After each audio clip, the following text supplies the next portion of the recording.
हे सागर देव, एक माँ की पुकार सुन लीजिए।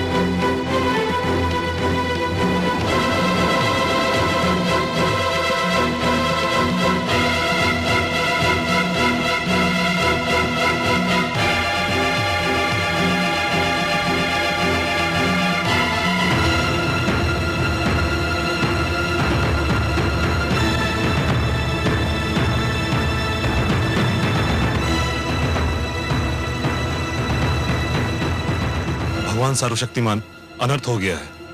क्या हुआ? महारानी कायाधु राजभवन छोड़कर चली गई हैं। क्या? राजभवन छोड़कर चली गई? कहां चली गई? पुत्र वियोग में व्याकुल होकर वो सागर की ओर गई हैं, जहां कामरूप नरेश ने राजकुमार को डुबो दिया था। महाराज, महारानी कहीं जल समाधि ना ले लें। ये माता और पुत्र मिलकर मुझे पागल कर देंगे, पागल कर देंगे दोनों मिलकर। जाओ, रोको उन्हें। वो मेरे रोके नहीं रुकेंगी, केवल आप ही उन्हें रोक सकते हैं, और आपको उनको रोकना ही चाहिए, नहीं तो ये संसार क्या कहेगा महाराज। ठीक है, तुम मेरे साथ चलो और कुछ सैनिक भी ले लो।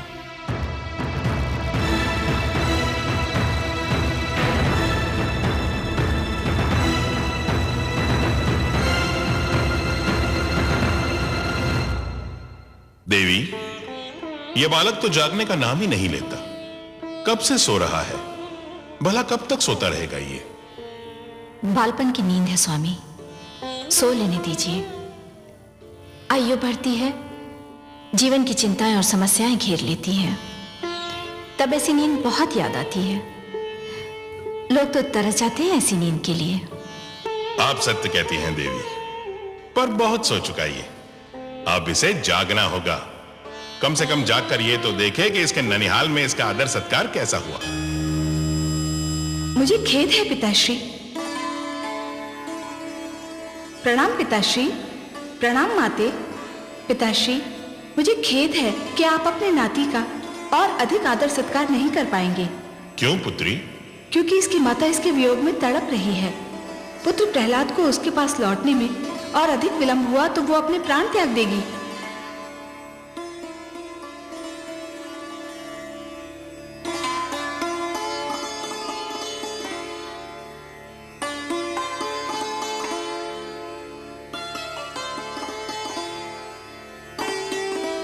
कितना मनमोहक है मेरा पुत्र। इसके मुख से तो मेरी दृष्टि हटती ही नहीं। तुमने इसके सिर पे हाथ क्या फेर दिया पुत्री? इसके माथे पर समस्त सृष्टि का तेज निखर आया है, मानो प्रकाश का मुकुट पहन लिया हो। सुनो पुत्री,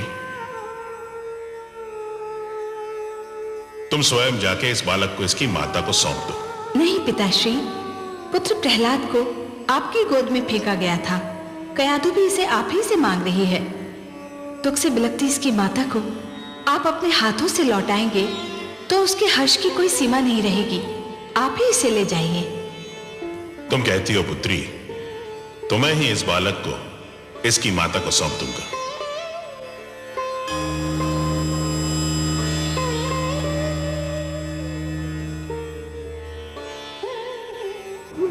हे सागर देव, लगता है आपने अपनी सारी परंपरा को छोड़कर मेरे पुत्र की बलि स्वीकार कर ली है। मेरे लिए मेरे पुत्र के बिना जीवित रहना व्यर्थ है। आपको मेरी बलि भी स्वीकार करनी होगी। ठहरो पुत्री, तुम सत्य कहती थी, मैं भेंट नहीं स्वीकार करता। और फिर प्रहलाद तो मेरे दोहित्र समान है। लो, मैं तुम्हारा बेटा तुम्हें वापस लौटाता हूं। धन्य है आप धन्य है सागर देव। आपने मुझे मेरा पुत्र लौटाकर एक ममता की मारी मां पर बड़ा उपकार किया है। मैं कैसे आपको धन्यवाद दूं? इसकी कोई आवश्यकता नहीं है पुत्री। एक माता को अपना पुत्र वापस लौटाना उस पर उपकार नहीं होता। यह तो हमारा धर्म है।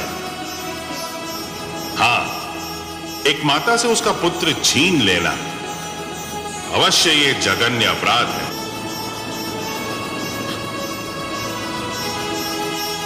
मेरा पुत्र, मेरा पुत्र, मेरा लाल, मेरा लाल। माते, आप यहाँ कैसे आई और मैं यहाँ कैसे आया? मैं तो कारागार में था ना। हाँ पुत्र, तुम्हारे दुष्ट फूफा विप्रचित्ति ने तुम्हें सागर तले फेंक दिया था। परंतु मैं तो बहुत मीठा सपना देख रहा था। मैंने स्वप्न में अपने एक नानाशी को भी देखा। मैं उनके गोद में था। मैंने माता महादेवी लक्ष्मी को भी अपने पास देखा। कितनी अच्छी थी वो। उनके गोद में जाकर मुझे यूं लगा जैसे मैं स्वर्ग में आ गया हूँ। मेरा पुत्र,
महारानी।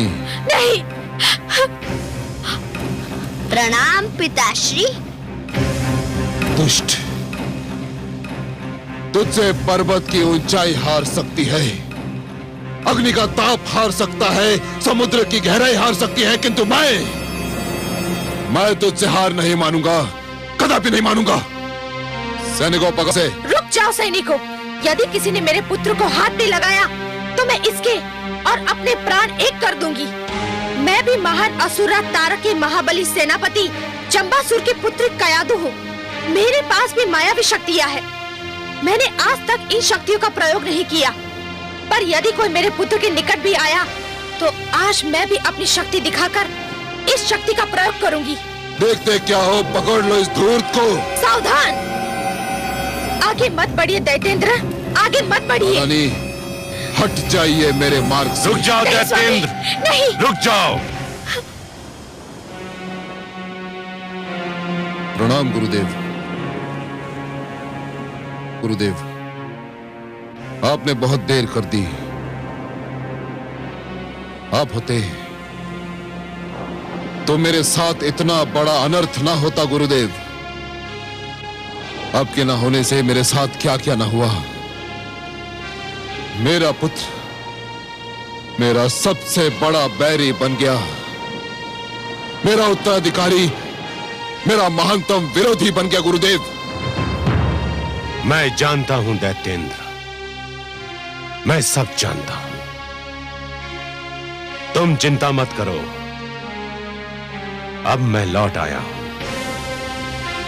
सब ठीक हो जाएगा।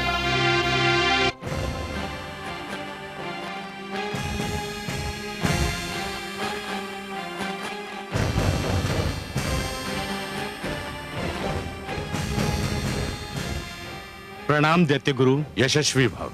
प्रणाम भ्राताश्री। दुष्ट प्रहलाद का अंत हो गया भ्राताश्री, साथ ही आपकी चिंताओं और समस्याओं का भी अंत हो गया। ना तो दुष्ट प्रहलाद का अंत हुआ, ना ही मेरी चिंताओं और समस्याओं का। वो पापी फिर बच निकला विप्रचित्ति, फिर बच निकला। तुमने जिस सागर में उसे फेंका था उसमें मेरी उमंगें डूब गईं, मेरी इच्छाएं डूब गईं, मेरी सारी योजनाएं डूब गईं। बस नहीं डूबा तो वो दुष्ट प्रहलाद उतर गया और एक बार फिर मैं मुंह ताकता रह गया। मैं भगवान हिरण्यकशिपु। धैर्य से काम लो दैत्येंद्र, इतना हताश होने की क्या आवश्यकता है? कैसे हताश ना हूं मैं गुरुदेव, कैसे हताश ना हूं। मैंने उस पर खड़क की बौछार करवाई, उसे ऊंचे पर्वत से नीचे फेंकवाया, मैंने उसे विष दिलवाया, उसे अग्नि में जलवाया,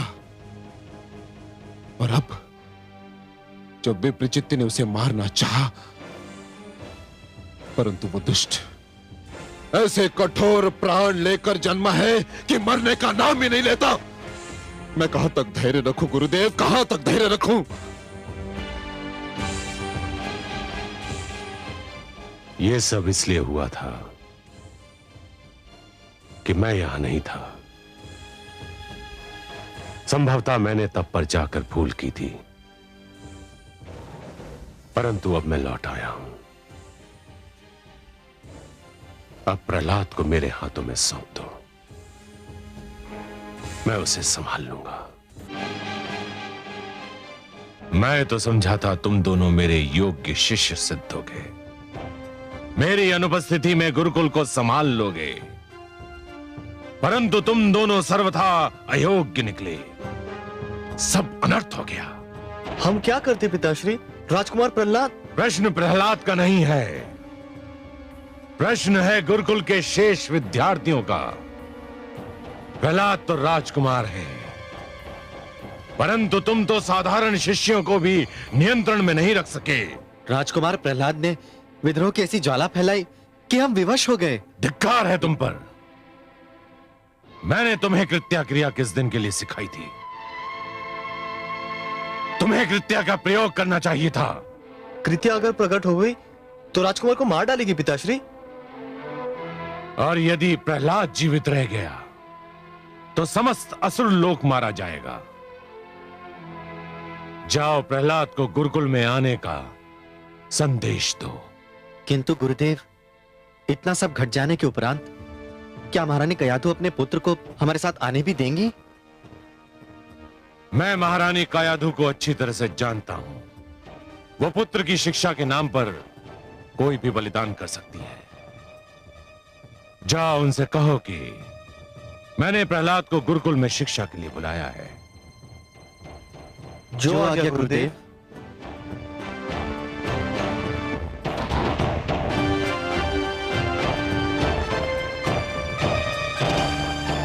हे कमल नयन, ये कृत्या क्रिया क्या है? कृत्या? कृत्या एक तांत्रिक क्रिया है महादेवी, दुष्क्रिया कहिए। क्या होता है इस क्रिया में?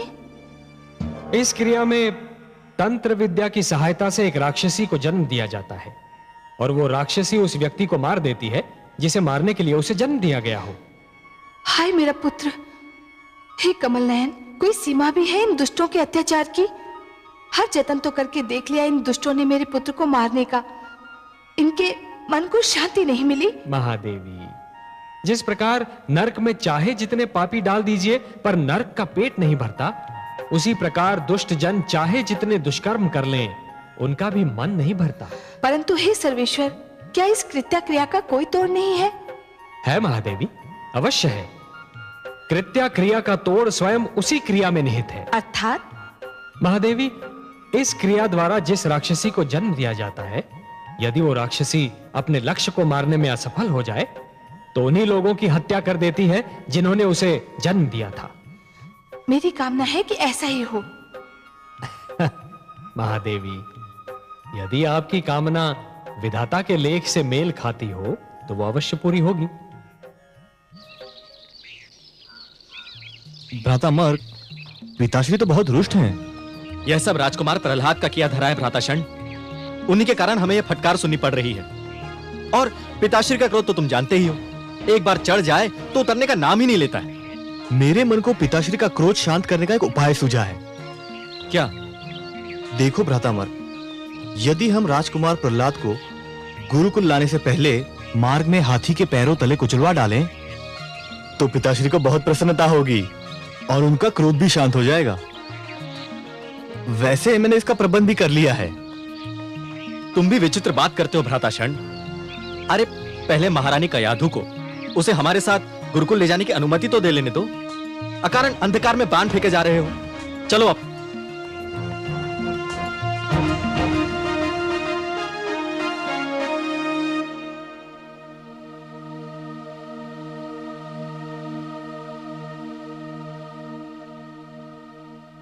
महारानी की जय हो। असुरों के गुरुकुल से गुरुजन षंड और अमर्क आपसे मिलने आए हैं। षंड और अमर्क? अब वे यहाँ किस लिए आए हैं? वे कहते हैं कि उनका आपसे मिलना आवश्यक है।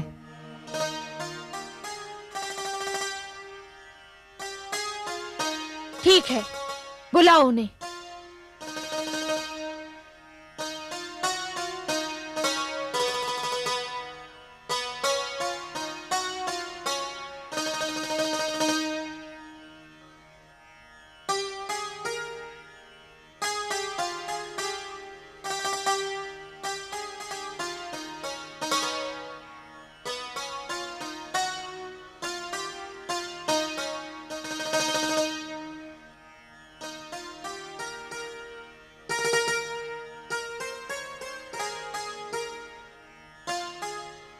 प्रणाम महारानी। राजमाता की जय हो। प्रणाम गुरुजन। कहिए, कैसे कष्ट किया? आप तो जानती हैं कि दैत्य गुरु शुक्राचार्य अपनी तपस्या से लौट आए हैं। हाँ, मैं मिल चुकी हूँ उनसे। पिताश्री की इच्छा है कि राजकुमार प्रहलाद की शिक्षा अधूरी न रहे। किस शिक्षा की बात कर रहे हैं आप? उस शिक्षा की जिस शिक्षा में मेरे पुत्र को कोई रुचि ही नहीं है। आपको तो अनुभव हो चुका है गुरुजन। तब बात और थी महारानी। राजकुमार प्रहलाद की शिक्षा का भार हमें सौंपा गया था और आपको तो ज्ञात है कि हम दोनों को उतना अनुभव नहीं था, परंतु अब पिताश्री शुक्राचार्य स्वयं लौट आए हैं। तो क्या हुआ? क्या अंतर आएगा उनके आने से? पिताश्री की शिक्षा देने का ढंग बहुत अनुपम है महारानी। वे स्वयं शिक्षा देंगे तो संभव है राजकुमार प्रहलाद कुछ संभल जाए और भगवान हिरण्यकश्यप का क्रोध भी कुछ कम हो जाए। राजकुमार की शिक्षा अधूरी रह गई और अधूरी शिक्षा अच्छी नहीं होती महारानी। मेरा मन तो नहीं करता, परंतु लगता है आप दोनों ने मेरी दुर्बलता पहचान ली है। मैं अपने पुत्र को पूर्णतया शिक्षित देखना चाहती हूँ। तो फिर देर काहे की? बुलाइए उन्हें। हम पिताश्री के आदेश पर उन्हें अपने साथ गुरुकुल ले जाने आए हैं। पर मेरे पुत्र की सुरक्षा का क्या होगा? वो पिताश्री की रक्षा में रहेंगे और फिर हम भी तो हैं। आप तो जानती हैं कि वे जब तक हमारे साथ गुरुकुल में थे हमने उन्हें कोई कष्ट नहीं होने दिया।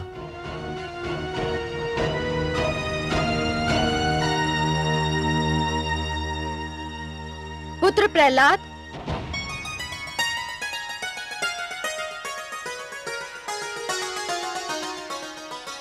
प्रणाम गुरुजन। आयुष्मान भव शिष्य। तेजस्वी भव शिष्य। पुत्र प्रहलाद, तुम्हारे गुरुजन तुम्हें अपने साथ गुरुकुल ले जाने आए हैं। उन्हें गुरु शुक्राचार्य ने भेजा है। ये तो बहुत शुभ समाचार है। मुझे बहुत दुख था कि मेरी शिक्षा अधूरी रह गई। तो तुम जाओगे उनके साथ? हाँ, अवश्य जाऊंगा। पुत्र, तुम्हें भय नहीं लगता? भय? किस बात से भय माते? शिक्षा से भय या गुरुकुल जाने से भय? जो शिक्षा और गुरुकुल से डरते हैं वे जीवन में कुछ नहीं कर पाते। परंतु पुत्र, तुम्हें कुछ हो गया तो? मुझे अब तक कुछ हुआ माते?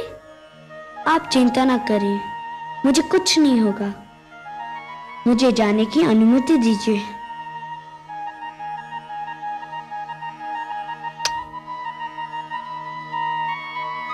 आयुष्मान भव पुत्र। चलिए गुरुजन, मैं गुरुकुल जाने के लिए बहुत व्याकुल हूँ।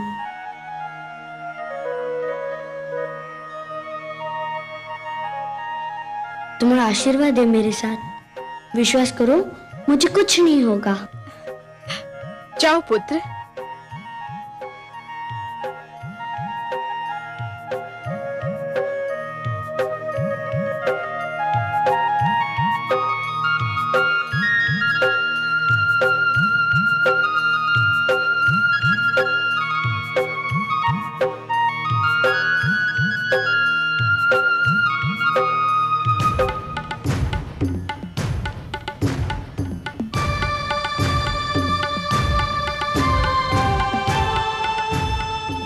प्रणाम गुरुवर। क्या समाचार लाए हो सेनापति? शुभ समाचार है दैत्य गुरु। महारानी कयाधु ने राजकुमार प्रहलाद को गुरुकुल जाने की अनुमति दे दी है। राजकुमार गुरुजन षंड और अमर के साथ गुरुकुल की ओर प्रस्थान कर चुके हैं। शुभ समाचार, अत्यंत शुभ समाचार। मुझे भय था हिरण्यकशिपु, कहीं महारानी कयाधु ममता की भावना के अधीन होकर प्रहलाद की राह ना रोक ले। पर दैत्येंद्र, यह तो आपके लिए अत्यंत शुभ समाचार है कि उन्होंने ऐसा नहीं किया। अब आप सब कुछ मेरे ऊपर छोड़ दीजिए। या तो मैं प्रहलाद को सीधी राह पर ले आऊंगा या सदा सदा के लिए आपकी राह से हटा दूंगा। मुझे शीघ्र से शीघ्र गुरुकुल पहुंचना चाहिए। मुझे विश्वास है जहां सब असफल हो गए वहां आप और केवल आप ही सफल हो सकते हैं गुरुदेव। किंतु गुरुदेव, मुझे तभी विश्वास होगा जब मैं उस दुष्ट प्रहलाद की मृत्यु का समाचार आपके मुख से सुनूंगा। मेरे गुरुकुल में जाने की देर है, समाचार आने में देर नहीं लगेगी।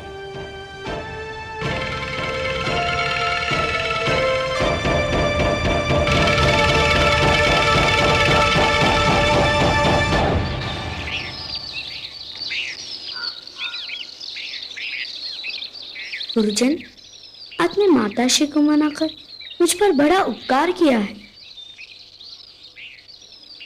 मैं अपने गुरुकुल के मित्रों से मिलने के लिए बड़ा व्याकुल था। वे भी तुम्हें देख के बहुत प्रसन्न होंगे। क्या हमें ज्ञात है कि मैं वहां आ रहा हूँ? नहीं, हमने यह निर्णय लिया था कि अचानक तुम्हें उनके समक्ष ले जाकर उन्हें अचंभे में डाल देंगे।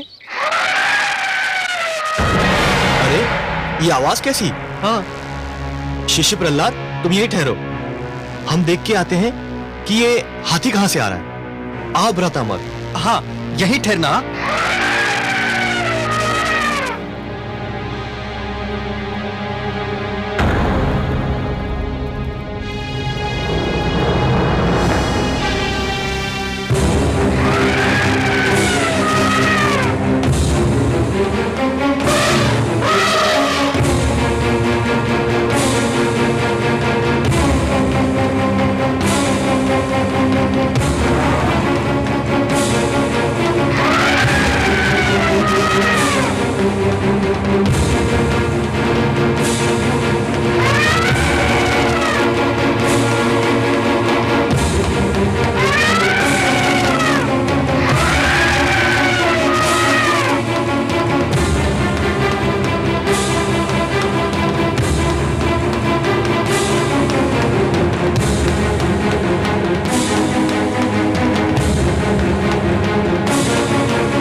देखा आपने कमल नयन, मेरा पुत्र कितना निडर है, हाथियों से भी नहीं डरा।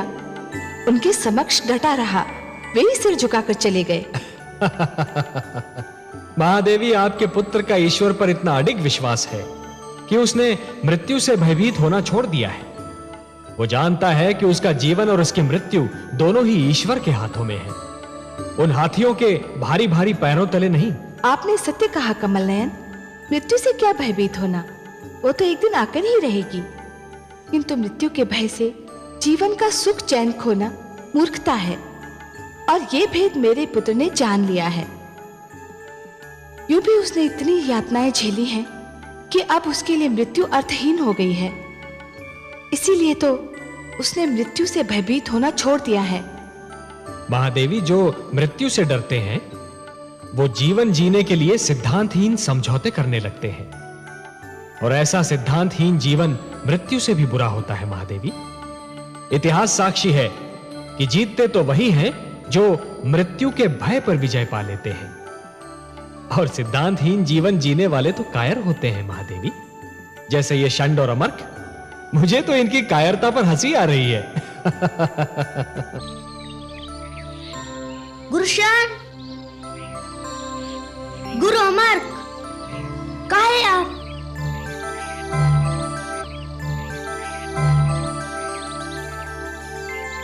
कहाँ चले गए थे आप दोनों? हम कहीं नहीं, हम तो यही थे। हाँ। क्या आप हाथी से भयभीत हो गए थे? नहीं नहीं, हम क्यों भयभीत होंगे? क्यों भ्राताशन? है ना? बिल्कुल बिल्कुल। हाँ। हम तो नित दिन हाथियों के साथ में खेलते हैं, है ना? हाँ। परंतु गुरुजन, लगता है ये हाथी हमारे संग खेलने नहीं, कुछ और करने आया था। कुछ और? चलिए गुरुजन, गुरुकुल में हमारी प्रतीक्षा हो रही होगी। हाँ चलो।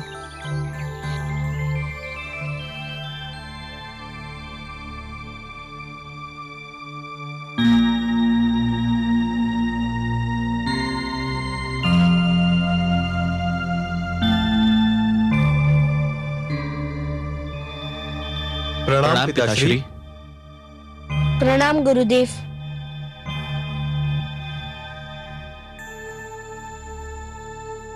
आयुष्मान भव।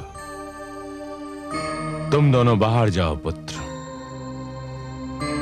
मुझे शिष्य प्रहलाद से एकांत में बात करनी है।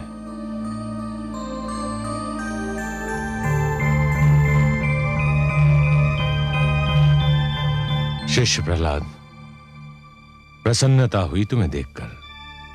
कहो कैसे हो? गुरुदेव की कृपा से सकुशल हूँ। अब गुरुदेव के दर्शन से धन्य हो रहा हूँ। जानते हो प्रहलाद, मैंने तुम्हें यहाँ किस लिए बुलाया है? मेरी अधूरी शिक्षा संपूर्ण करने के लिए, और मैं इसे अपना सौभाग्य समझता हूँ कि मुझे आपसे शिक्षा मिलेगी। मैं चाहता हूं कि तुम्हारी शिक्षा संपूर्ण हो, परंतु उससे पूर्व मैं तुमसे एक प्रश्न पूछना चाहता हूं। मेरे प्रश्न का उत्तर दोगे? आपके प्रश्न का उत्तर देने की क्षमता तो नहीं है मुझ में, किंतु यथाशक्ति प्रयत्न करूंगा। शिष्य, तुम जानते हो कि दीपक का धर्म क्या है? प्रकाश फैलाना गुरुदेव, अंधकार से संघर्ष करना।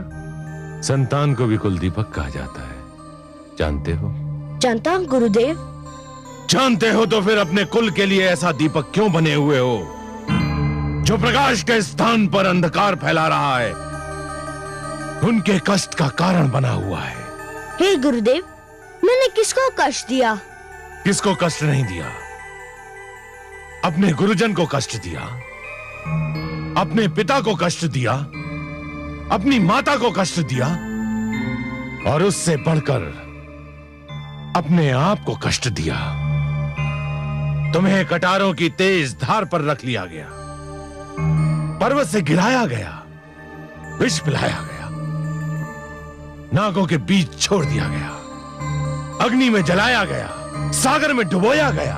परंतु ये सब मेरे लिए कष्ट नहीं सिद्ध हुए, ये सब तो मेरी परीक्षाएं सिद्ध हुई, और आपकी कृपा से मैं इन परीक्षाओं में सफल हुआ। संभव है, किंतु तुम अपने माता पिता और समस्त असुर लोक के कष्ट का कारण तो बने हुए हो। उसका क्या उत्तर है तुम्हारे पास? हे गुरुदेव, यदि उनके कष्ट का कारण मैं होता तो विश्वास कीजिए, मैं अपने हाथों अपने जीवन का अंत कर लेता।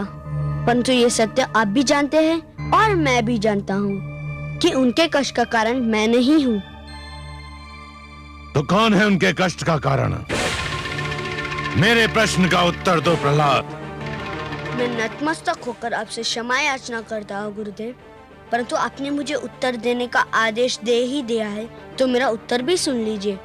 उनके कष्ट का कारण आप हैं।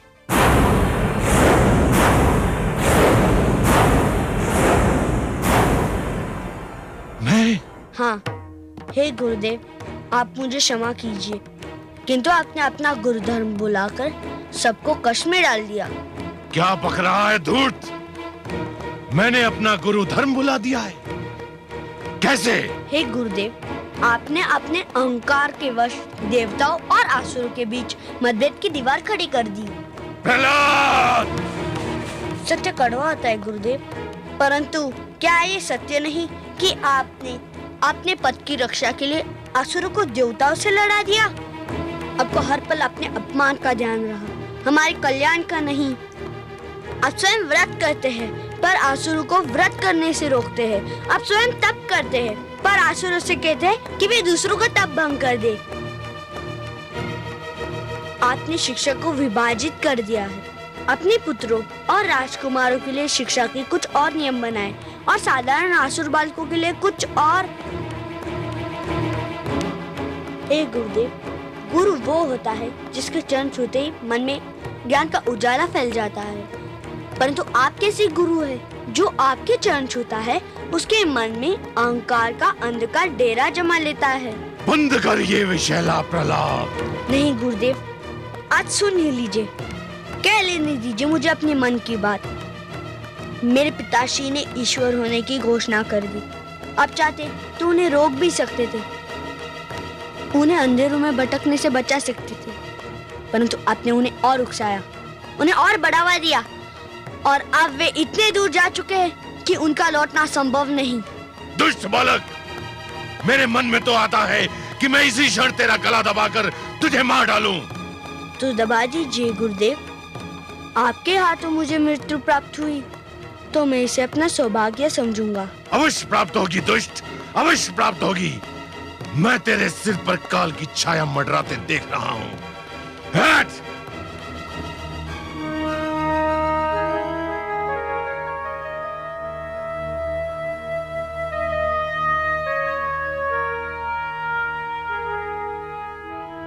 शिष्य भटक जाए तो गुरु उसका मार्गदर्शन करता है, गुरु भटक जाए तो उसका मार्गदर्शन कौन करेगा? आहा, वाह पुत्र, धन्य हो तुम। हे कमल नयन, सुनिए आपने मेरे पुत्र की बात। एक बालक ने जीवन का सारा दर्शन सामने रख दिया। इसी को कहते हैं गागर में सागर समो देना। महादेवी, सब लोग जीवन को विद्या की दृष्टि से देखने का प्रयास करते हैं, परंतु आपका पुत्र जीवन को भक्ति के नेत्रों से देखता है, इसलिए जीवन के सारे रहस्य उसे विदित हैं। और महादेवी, प्रहलाद को जीवन का एक सीधा और सरल सत्य भी ज्ञात है, और वो सत्य यह है महादेवी कि जिस प्रकार जब एक पुरुष भटक जाता है तो केवल एक ही व्यक्ति भटकता है, परंतु जब एक नारी के पैर डगमगाने लगते हैं तो समस्त परिवार डगमगा जाता है। उसी प्रकार जब एक शिष्य भटकता है तो केवल एक ही छात्र भटक जाता है, परंतु जब एक गुरु भटक जाता है महादेवी तो समस्त छात्र समाज भटक जाता है, और जब समाज भटक जाता है महादेवी तो समस्त राष्ट्र का संकट बन जाता है। परंतु हे कमल नयन, इतनी छोटी सी बात दैत्य गुरु शुक्राचार्य की समझ में क्यों नहीं आती? इसके कई कारण हैं महादेवी। हठ, अहंकार, घायल अहम की पीड़ा, और सबसे बढ़कर बुद्धि और विवेक का अंधा विरोध। उन्होंने अपनी सद्बुद्धि को अपने अहंकार के पास रहन रख दिया है। दैत्य गुरु शुक्राचार्य स्वयं भी भटक रहे हैं और हिरण्यकशिपु को भी भटका रहे हैं।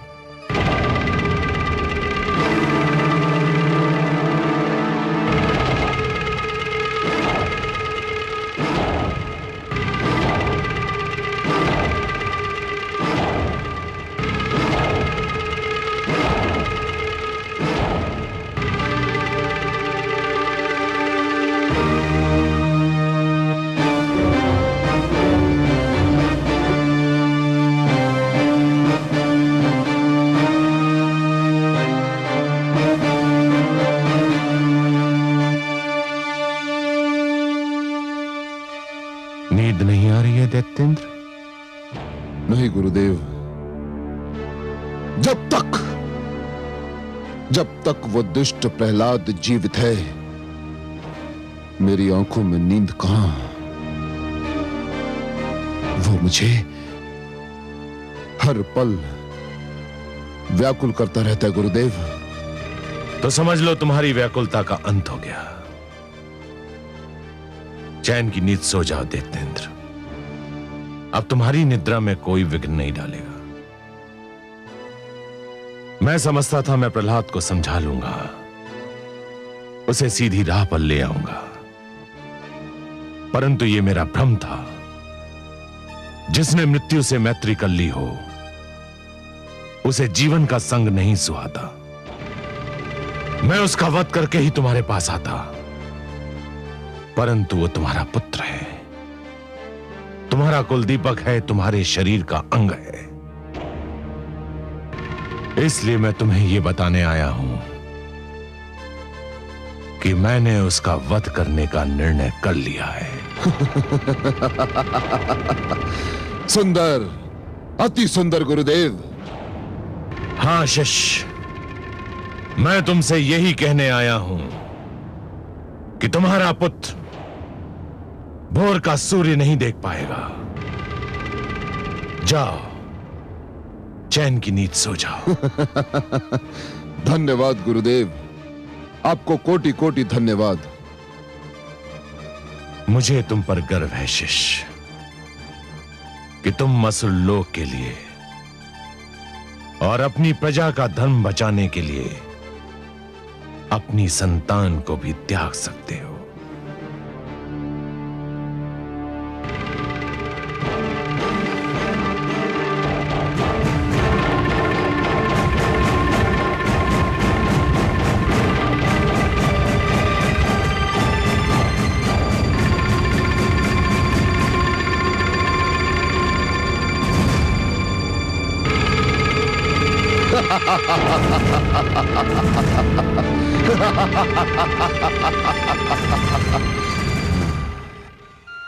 हे कमल नयन, दुष्ट हिरण्यकशिपु की बुद्धि पर तो उसके झूठे अहंकार ने अधिकार जमा लिया है।